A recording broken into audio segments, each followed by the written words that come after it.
आज मैं शक्तिपात सिद्धांत के बारे में और ये कहाँ से शुरू हुई उसके बारे में चर्चा करूंगा। हम शक्तिपात का शब्द सबसे पहले रामायण के समय में सुनते हैं, जब ये कहते हैं कि वशिष्ठ अपना शिष्य के ऊपर, राम जी और लक्ष्मण जी के ऊपर शक्तिपात किया था जब वो लोग गुरुकुल में पढ़ते थे। ये कहानी एक योग वासिष्ठम करके एक ग्रंथ है जिसमें जिक्र किया गया है। उसके बाद शक्तिपात कब को क्या हुआ हम किसी को कोई जानता नहीं। लगभग लेकिन ये विश्वास करते हैं 600 साल में एक बार ये समाज में सबको,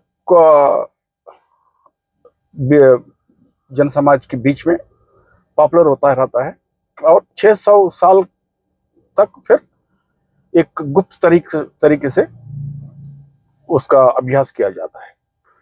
इसका मतलब ये रहा, हर 12 साल में 600 साल रहस्यमय हो जाता है और 600 साल के लिए एक पब्लिकली बाहर सबको पता चलता रहता है।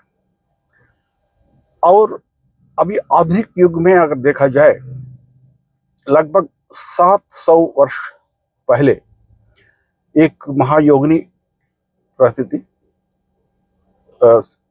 कश्मीर घाटी में, श्रीनगर शहर में रहती थी।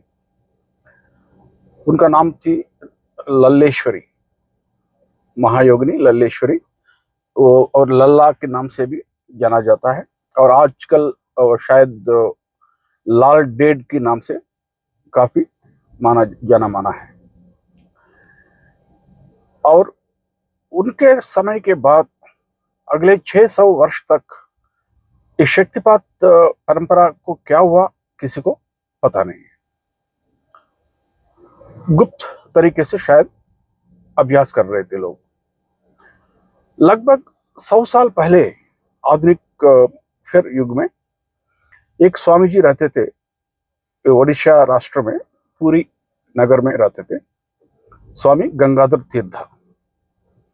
उनके समय से फिर ये शक्तिपात की परंपरा शुरू हो गई है। या कम से कम हमें पता चल गया कि शक्तिपात के बारे में हम सुनना शुरू किया समाज में।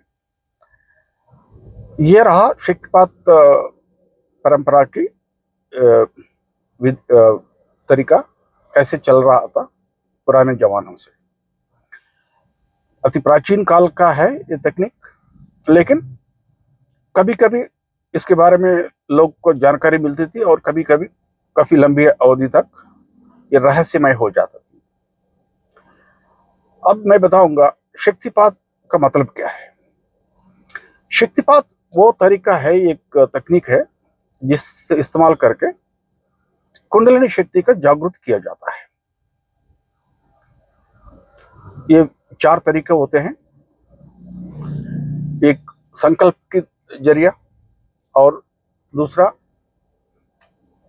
आंख की दृष्टि से, तीसरा एक मंत्र के माध्यम से, और आखिरी में स्पर्श के द्वारा भी शक्तिपात किया जाता है।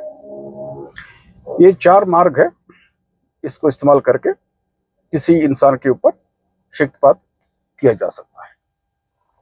अगर लोग पूछ सकते हैं कि कुंडलिनी शक्ति का जागरण इतना आसानी से अगर कर सकेंगे तो इतना सारे योग मार्ग है, तंत्र मार्ग है, इन सब का जरूरत क्या है।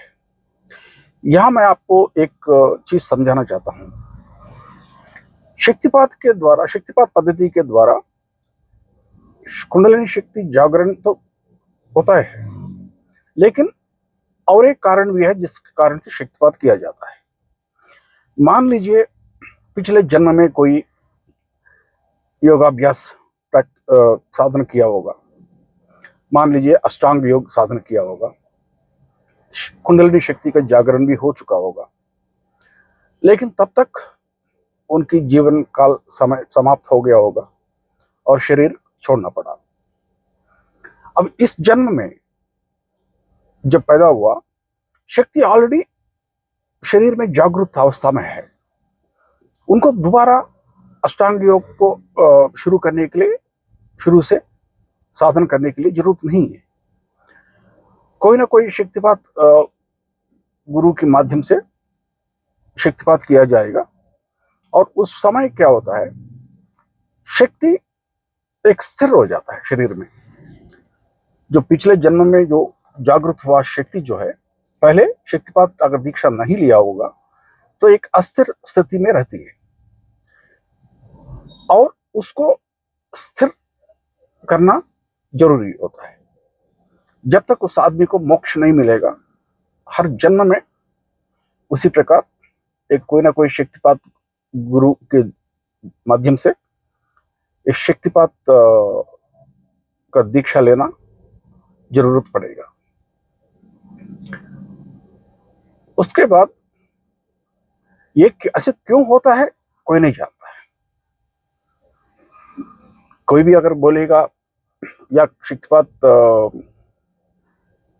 देखिए शक्तिपात के लिए एक जरूरी एक शर्त है।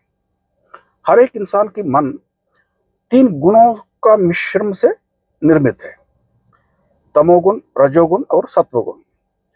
जब किसी इंसान में ये जो तीनों गुण एक संतुलन स्थिति में आ जाता है, उस स्थिति में शक्ति का जागरण आसान हो जाता है।